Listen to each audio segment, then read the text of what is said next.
Alright, so here is, am I seeing this okay here in your, is it focus and all that? Yeah.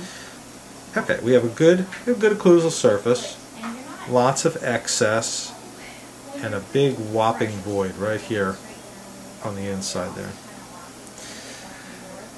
Margin's not too bad, but I don't like that void.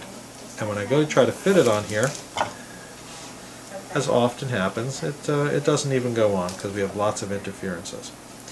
So I'm going to reline this, and relining it is something I almost always want to do for 3-unit bridges, or actually anything more than a single crown. Almost always a reline. So let's show you how we prepare this for a reline. Alright. First thing I'm going to want to do is take off all this excess that's keeping this from seating. So let's go around here. All this overhanging stuff. Now I'm not really terribly worried about my margins because I'm going to reline it. So if I blow past my margins, as long as I don't blow too far past, it'll be fine when I reline it. I just want this to seat. I don't want it to get hung up on the adjacent teeth. I don't want it to get hung up on the gums. Of course, in a patient's mouth, you're going to have gloves on. Obviously, this particular model I know has no infectious diseases, so I'm good. I'm taking some off the contact too. I just wanted to see. Now, here's the really critical part.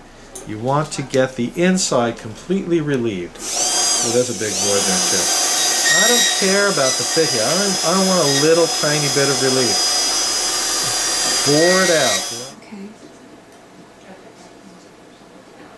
Good. Okay. Okay, now I've just made a hole in the surface here, but I don't care because I'm going to reline it. It's going to create that whole surface again. So just completely get the inside leaned out. So that when you put it in the patient's mouth, let's see if this air syringe works here. And you don't have to follow me every time I move it too. Just kind of stay in the same area. I'll try to keep my work area the same. If I hit something to zoom in. Yep. There's a thing on the top there, over here. This is your telephoto wide angle right there. Okay. Yeah, so you can go wide or zoom in.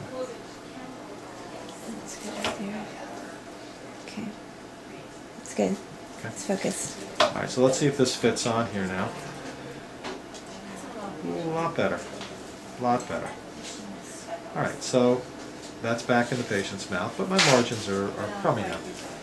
So let's make another mix, and then I'm going to place it in here, and we're going to reline it.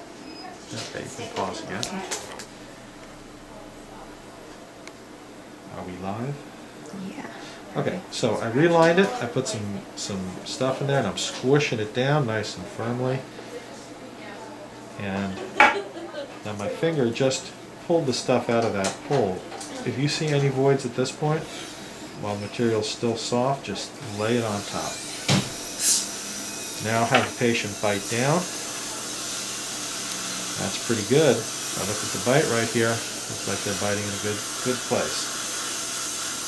The reline procedure will help you adjust some of the bite discrepancies, because if you hollowed out the inside, let's say it's a little bit high, and you hollow it out, it'll seep down a little bit more, so that when you reline it and they bite down, it'll settle down a little further, and it'll save you some adjusting time. So not only will it improve the fit, it'll save some adjusting time.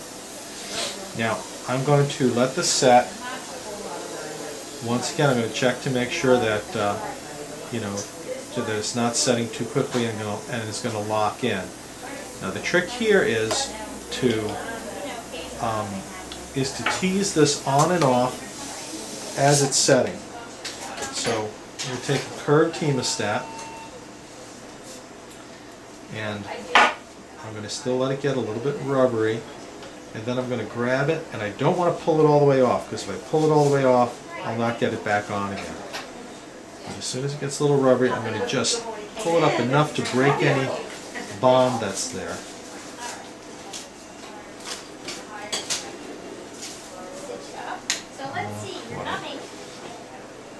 Okay, pause it again, so I don't have to wait. Alright, are we live? The facials is just the front part. Would you like to see a mirror? Got it. Okay, so now I'm going to take it and I'm going to just gently tease it up. Okay, see it moved? That's fine. Push it back down. Back one. It moved. Great. Seat it back down. Have the patient close again. Make sure it's fully seated on there. Keep checking. And then as it continues to set, I'm going to alternate, lifting it up and down, pushing it back down. Now, as I'm teasing it and feeling it, as soon as I feel that it's starting to lock in any way, then I'm going to take it completely out. I don't want it to lock in. I'll deal with some distortions, but I don't want it to lock in. But if it's not locking in, I'm going to just keep doing this and try to let it set in the patient's mouth if it's not getting too warm. And this is not going to get as warm as the first time because you just have a thin layer of material. Notice the spot over here where the hole was. It's kind of ugly, but it's in correct occlusion, so I'll just got to make that look pretty, but I know my occlusion is going to be all right. Alright, let's try it again. And down. Okay, you can pause that again.